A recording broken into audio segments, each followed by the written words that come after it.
Dibiasakan nonton sampai selesai, biar ilmu yang disampaikan dapat dimengerti dan dipahami. Bahwa ternyata Al-Quran itu adalah obat segala penyakit. Ya, sebetulnya itu sudah lama, teman saya baru sampaikan. Jadi Bapak Ibu yang sekarang punya penyakit, perbanyak baca Al-Quran.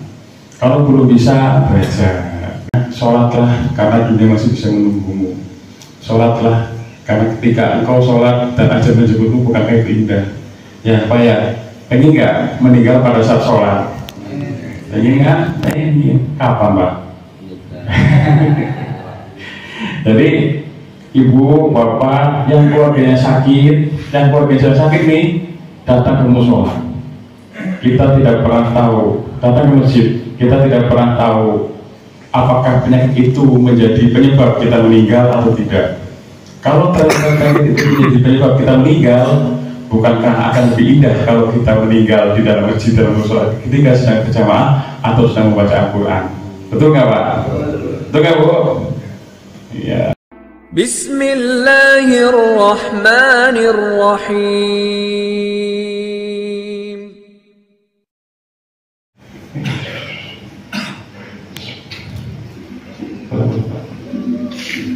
Bismillahirrahmanirrahim. Assalamualaikum warahmatullahi wabarakatuh. Pak, tolong tirai hijaunya di coba Pak, tolong Pak, supaya ibu-ibu juga bisa melihat. Karena ada beberapa pengumuman dan mungkin informasi barangkali dibutuhkan sekali.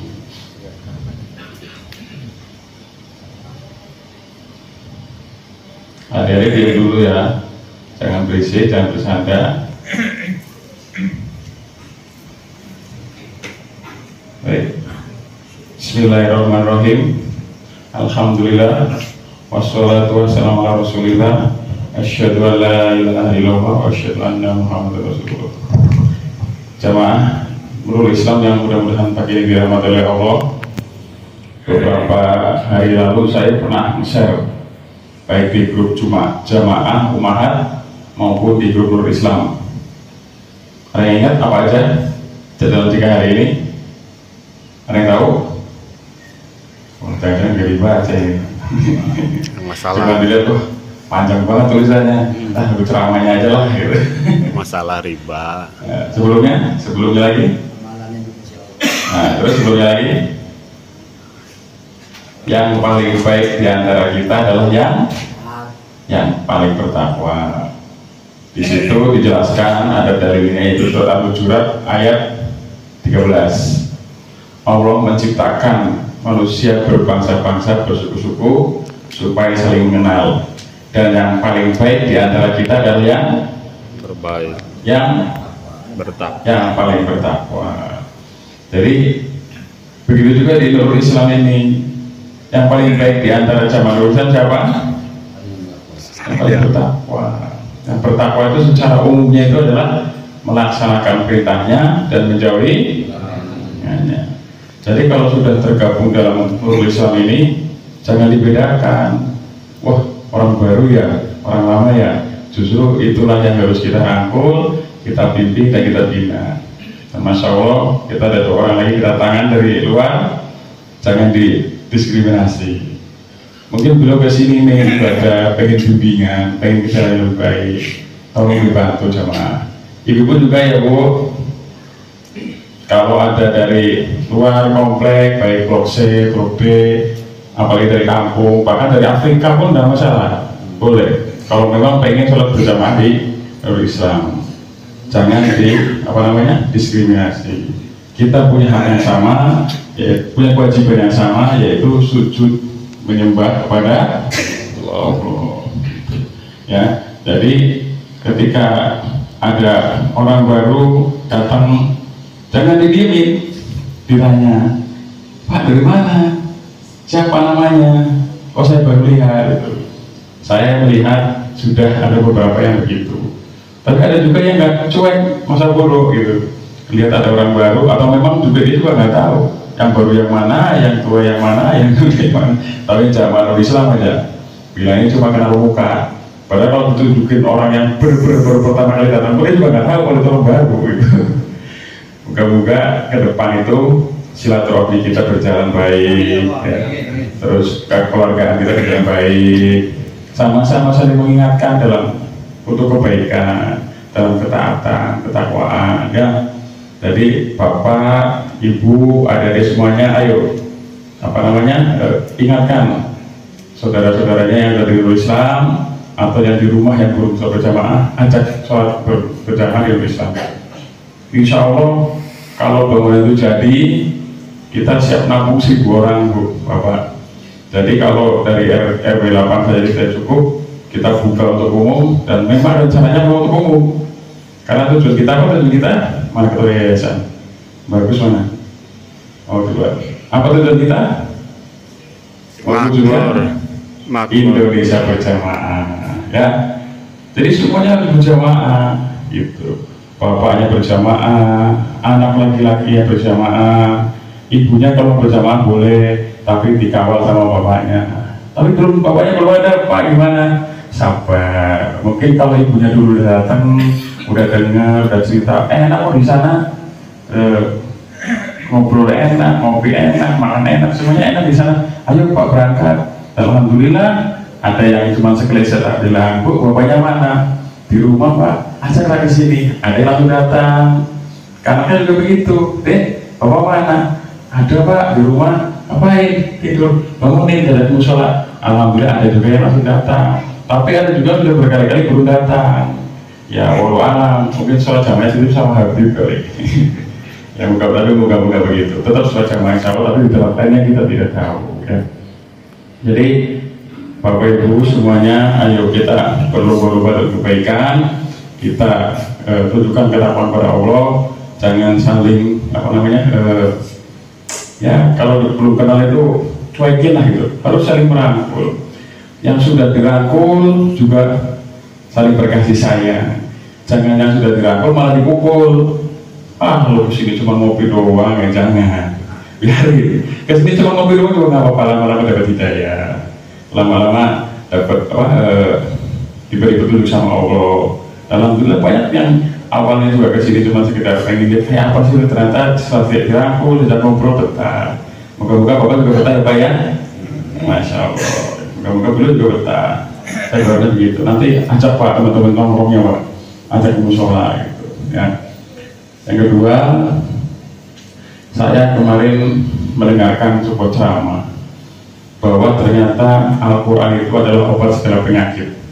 Ya, sebetulnya itu sudah lama, teman saya baru sampaikan. Jadi Bapak Ibu yang sekarang punya penyakit, perbanyak baca Al-Quran. Kalau belum bisa belajar, ya, belajar membaca Al-Quran. Jadi penyakit yang utama adalah penyakit hati dan penyakit pikiran. Orang sehat banyak pikiran juga lama sakit Pak, betul nggak Pak? Betul nggak Bu? Banyak pikiran, jadi banyak pikiran karena banyak pikiran jadi sakit.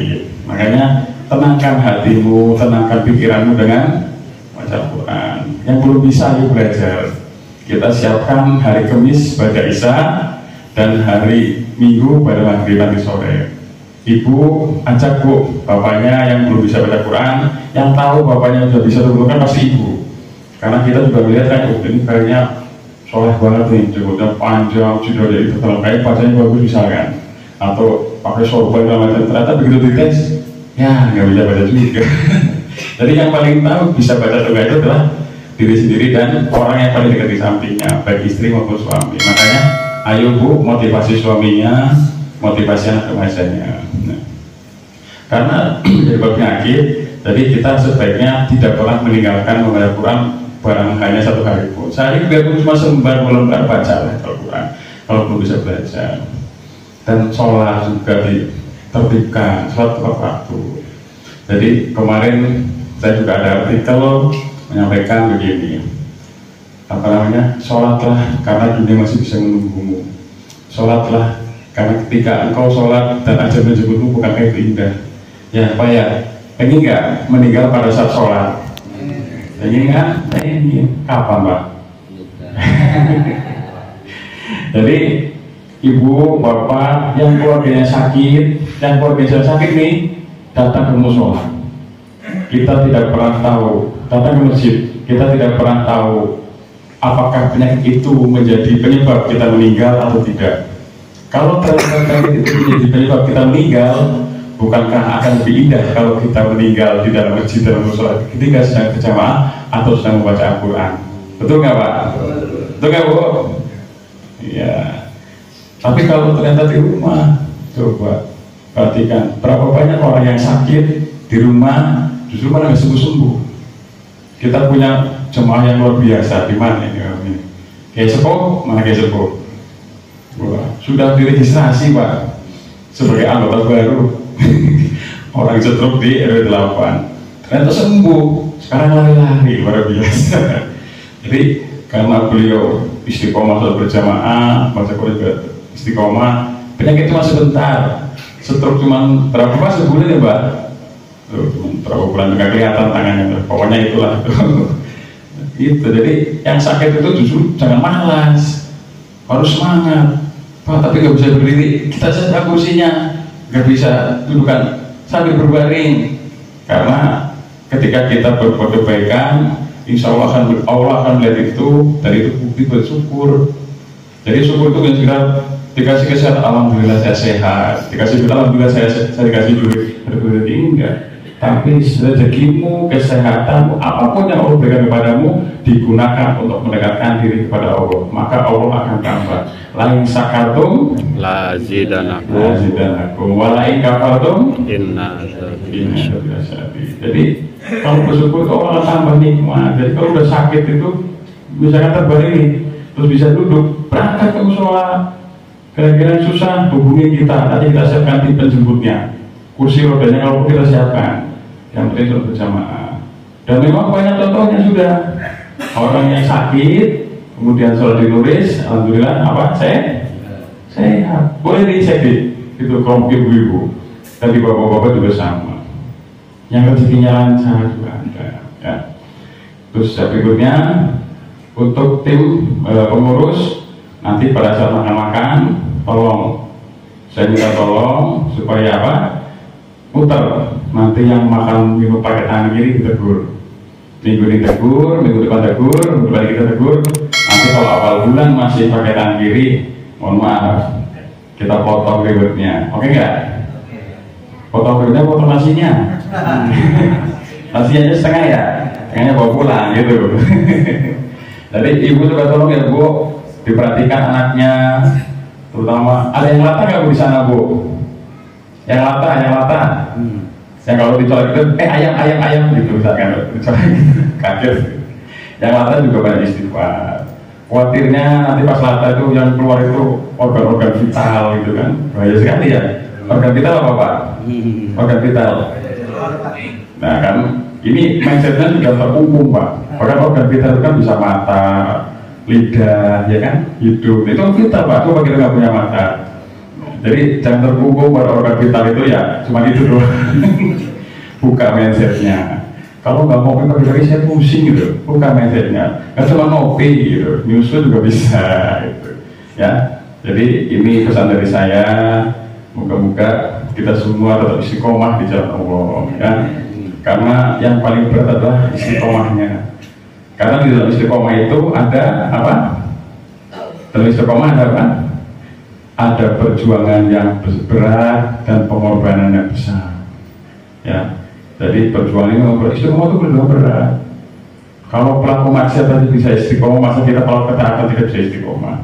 Ya, saya beberapa kali pernah cerita orang-orang yang dilabeli homoseksual itu coba seperti apa bicaranya sama orang-orang. Wah, homo lah, ini pecinta lubang inilah itu segala macam.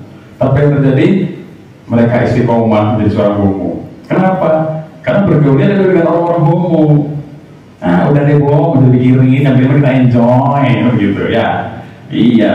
Orang kita juga sama. Ketika kita sholat dibilangin, sholat kok dikasih reward. Jangan dengerin, kumpulnya sama orang-orang sholat juga. Jadi supaya kita istiqomah.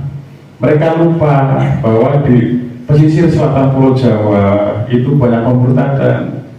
Dengan apa mereka memurtadkan? Dengan sembako. dengan duit. Di sini kita kuatkan akidah umat, kita didik jamaah untuk baca Quran, baca berjamaah. Apa yang terjadi?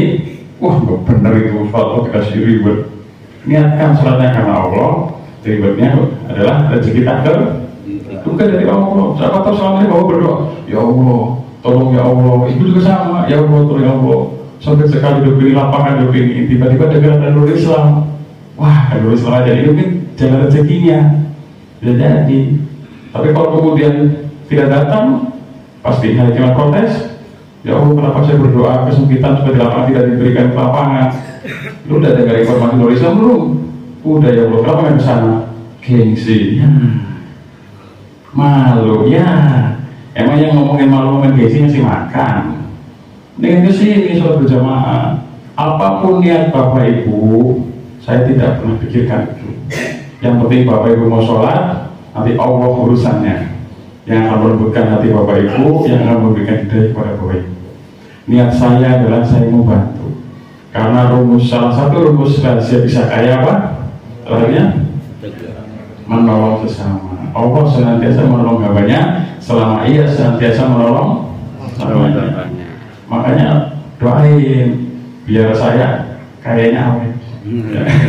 Awet kaya. Ya program itu terus berjalan. Dan ini juga menular ke Bapak Ibu semua. Wah, kurang keras. Dan ini menular juga kepada Bapak Ibu semua. Gitu dong. Biar kita semua jadi orang kaya. Nah, nanti begitu sampai bisa, itu rombongan Pajero dari mana itu? Oh, dari Pulau dari Nurul Islam, kan luar biasa. Pajero turis fans club, wih, masya Allah. Jadi zaman itu punya Pajero sponsor semua bisa ini. Ya, yang penting ikhtiarnya dijalani. Pengen kaya mager doang, tidur-tiduran, stalking. Nah, kalau perubahan pengen bikin perubahan, gimana ceritanya? Nyumpang aja harus melek, ya. Jaga diri harus duduk, melek semalaman. Masa pengen kayak cuma tidur-tiduran doang, nyantai. Ya, itu pesan saya. Silakan nikmati sarapan subuhnya. Jangan lupa ada makan tetap dijaga. Kalau benar itu dari Allah, kalau salah itu murni dari saya akhiri. Wabillahi taufiq wal hidayah. Wassalamualaikum warahmatullahi wabarakatuh.